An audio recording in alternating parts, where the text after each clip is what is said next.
Meyers Leonard, as you remember, was on the Miami Heat, was playing a video game on Twitch, and used the word, which is a word that is used, it is a negatively connotated word. It is a word to describe Jewish people that is not appropriate and should not be said. It is a slur, a racial slur. Meyers Leonard was immediately traded, suspended, and not allowed back in the game.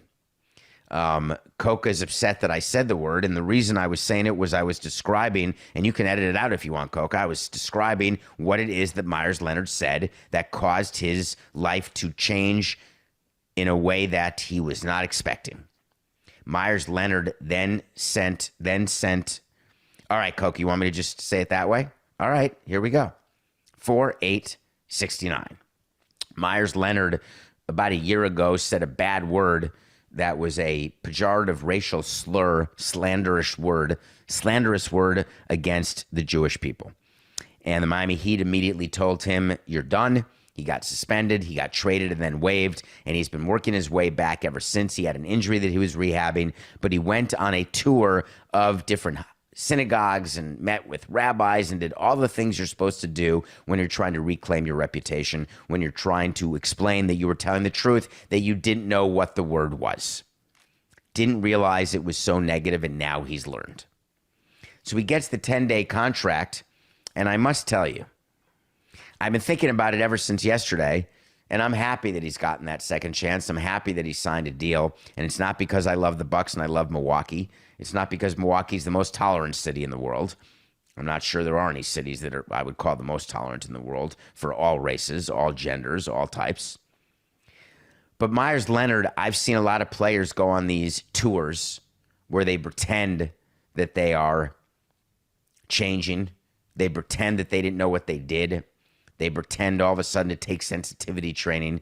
And I've been very cynical, above average cynical, where I tell you that, in fact, the players are full of it.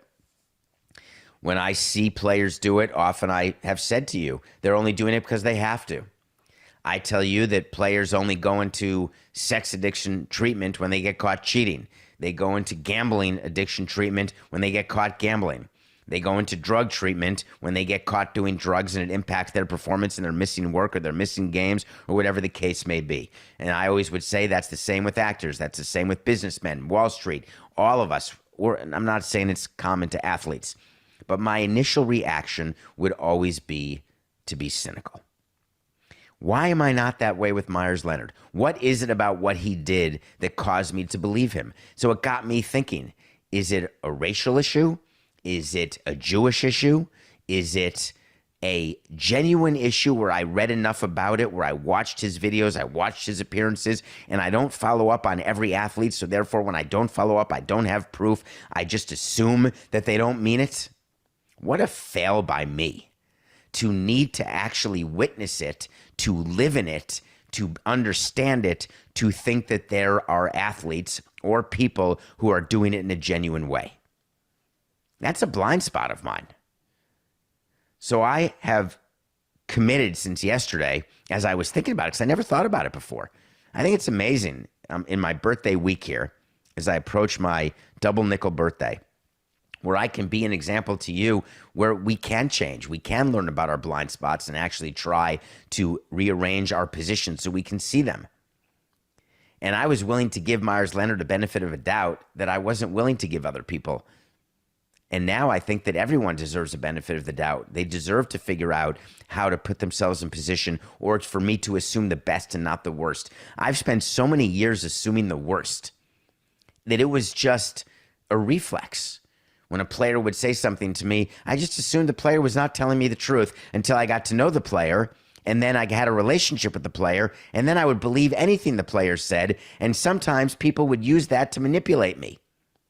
How many times and how many instances are there where we get manipulated because it's someone we trust telling us something, they've built the trust, we believe in what they say, and even when we're shown that it's not true, we still believe it because of the relationship or the trust.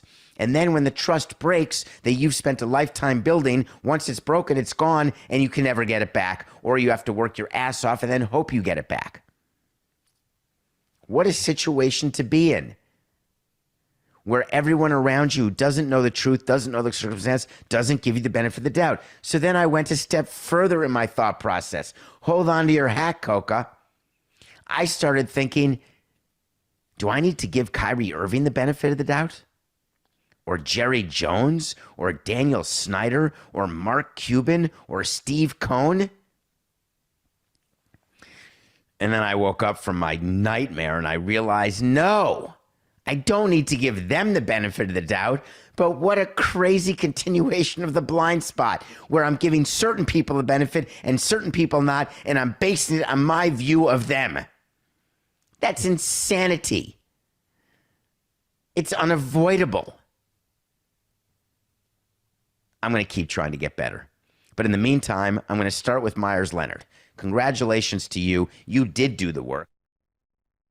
Guess what? Now you have to be good at your job in order to keep your job, which should have been the bar that's always used.